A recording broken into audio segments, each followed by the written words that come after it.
Hello YouTubers, welcome to my channel. Hope you're doing well.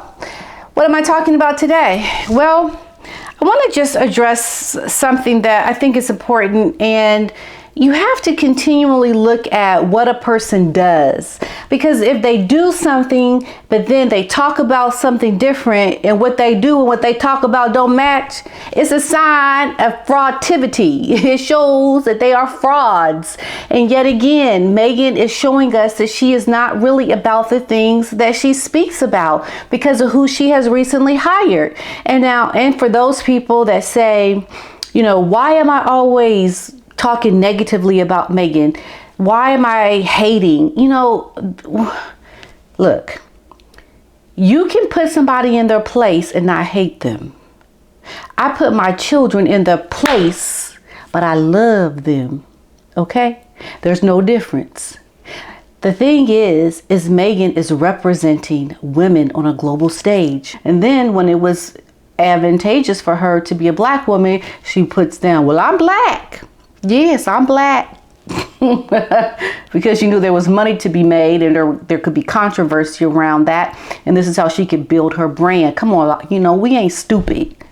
We ain't stupid. We see it for what it is, by her actions. If you're not willing to listen to what your faults are, then you're not willing to grow. You're not willing to be a better version of who you are. And for those people that hear me say these things and it sounds like I'm hating, maybe, just maybe, if you kind of took out me hating and put in what am I trying to teach or trying to bring by a teachable moment, you would see it differently. But the more you look at it as being what you think it is and not what I'm telling you it is, you're going to be misunderstanding what I'm saying. Hello, Mr. Otis. You want to come up here? I am speaking about right now. Bodyguard picture with Meghan and Prince Harry is the ex-Met police officer convicted of choking his wife to leave her seconds away from death. You got to have some integrity. Where is your integrity? Where is your commitment to doing the things that you say you represent? How could you even possibly want to hire somebody with this kind of a background? This bodyguard pictured here with Harry and Meghan, he is a former Met police officer who was convicted of strangling his wife, leaving her seconds away from death. This is claimed by the Mail Online. So Pere Dobry, 51, he was pictured driving the Duke and the Duchess in a Range Rover. Despite the important role protecting the high-profile, Dobry was convicted of the Colchester Magistrates Court in September of 2016 for attacking his wife. Sarah J., who was a former Essex police sergeant, after she declared that she no longer loved him. She said she didn't love him. And I guess he didn't like that. And what did he do? He did something to hurt her. The 6'7" bodybuilder only escaped imprisonment because he called 999 and had confessed to his crime, while his wife committed suicide in 2019 after describing him as a lunatic. Wow, she actually killed herself in 2019. The revelation will raise eyebrows as Meghan has long championed women's rights and campaigned against the gender-based violence. So how can you even hire someone when you are putting your own life in the hands of somebody who has actually tried to kill another woman? But you go out and you speak about advocacy and for women's rights. And when she went over to Africa, championing women who have been the victims of violence, and you bring someone like this into your circle to protect you? These are the things that I'm speaking about, that are not calling someone out and hating on them. It's calling out the behavior, the choices. Why would you even hire someone that has this kind of a background? A traumatic interview after his conviction, Mrs. J, here she is pictured with her injuries. For any man to do this is terrible. For a policeman to do what he did is outrageous. He nearly killed me. All he got is a slap on the wrist. What deterrent is that for any other man, for other men?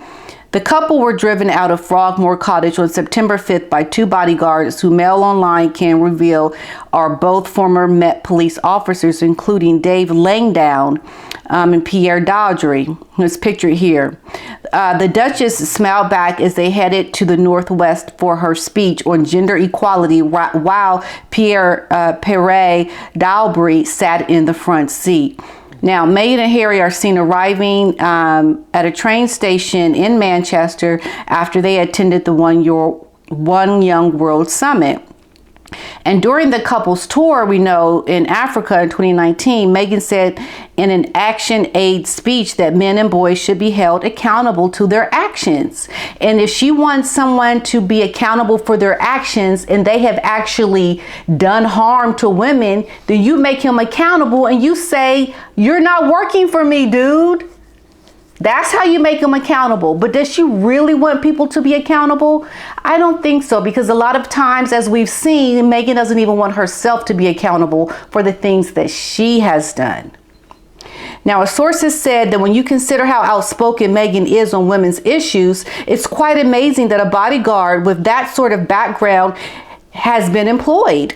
His conviction, Mrs. J said, "I suffered at the hands of this lunatic for 2 years. I am devastated." And the next time she remembers being with this man, he had grabbed her by the neck. She was actually struggling to breathe. And she said she could not feel any rage. She just couldn't feel anything when he was grabbing her by the neck. He had his hands around her neck and he was choking her. All she said she could do was concentrate on staying alive. She was grasping for air and she could not breathe.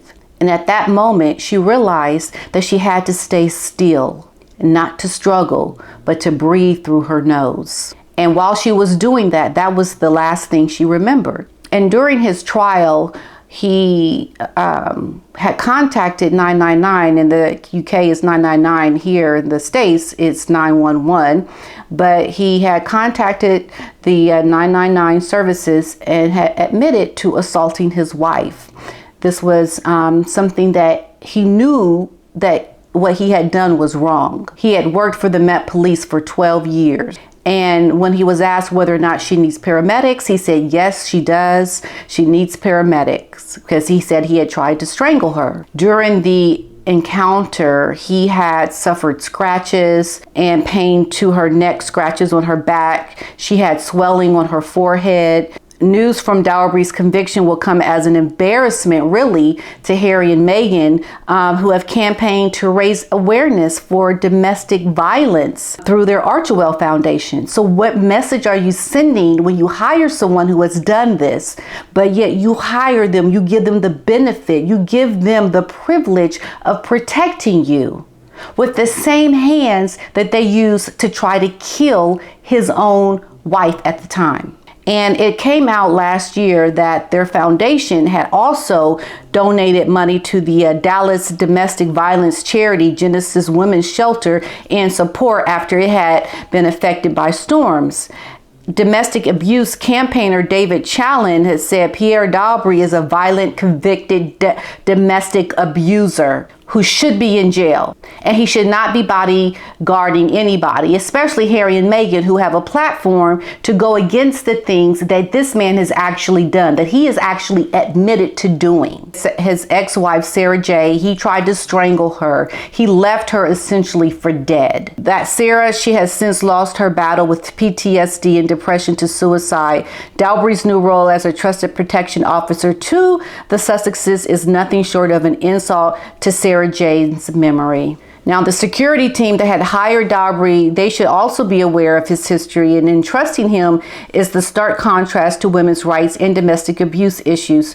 So this guy, he was ordered to pay or to carry out 200 hours of unpaid work and handed a year-long restraining order. I mean, the pictures of this lady are just devastating. And you can imagine the trauma, the mental depression that she had already suffered from. And then to go through this domestic violence and to have to endure what she did, what she went through, you know, and then for Harry and Meghan now to even overlook that and to hire someone that has done this to this woman, what does that say about this woman's family now, that they haven't even honored the death of their loved one from her own suicide, but yet have awarded a man that probably contributed to her suicide by hiring him?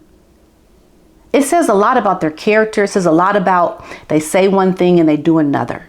And this is why they get so much backlash, because they don't stand for anything. They don't represent what we need as leaders.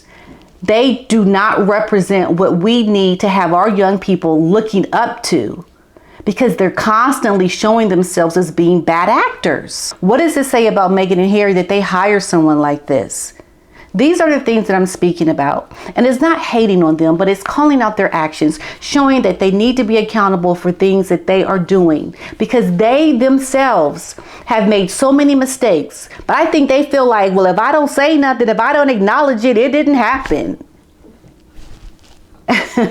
And this is why we keep speaking about it, because if they're not going to say nothing, I'm going to say something. If they're not going to say something, we're going to call them out for their bad behavior, because they need to atone also for the things that they have done. And stop spewing your message of trying to make the world a better place when all you are doing is contributing to the world in its worst state by your own choices and actions.